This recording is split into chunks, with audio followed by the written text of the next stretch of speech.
yasvika nguva iya yandofarira.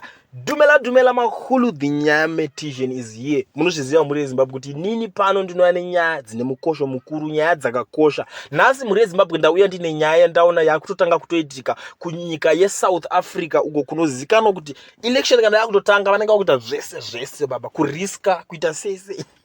Ndaona President Ramaphosa vakatakura kamwana varitotirai kukayamwisa mudhara, varikutofamba vachipinda mumalocation Soweto chikoko kwakangosarira vachitaura nevanhu. Yasvika nguva yekutsvaga mavhotsi, ende panenge pane nguva yese imwe yekuti parichiitwa zvinhu zvanenge vachifokusa nezvimwe zvinhu zvine basa. But apa aya ndakati chii blazi, chii chiri kunetsa, mavhotsi anonetsa kuwana baba. Bhosa uzive kuti next time uri kudzoka muofisi zeko kuti hausi kudzoka, saka anenge atori ma1. Saka kuti the best way kutongoita zvese kuteerera vanhu. Inini ndiri leader nemoyo ane vanhu pamoyo, ndinoda vanhu. Zvaimboti kana Helen Z aitofamba achitotirai kuti yamwisa izokuti mukaka ndisisina. KuZimbabwe zvavo vakambotraya kuita zvese zviri kwese. Mapolitician vanotraya kuda kutanga kuzoziva vanhu kana yanguva yekuti ameno. But muri Zimbabwe chimonitaurirei kuti chii chinokonzeresa kuti mapolitician vazoya nguva yekuvhoterwa chete, ko nguva imwe vanenge vambori kupi?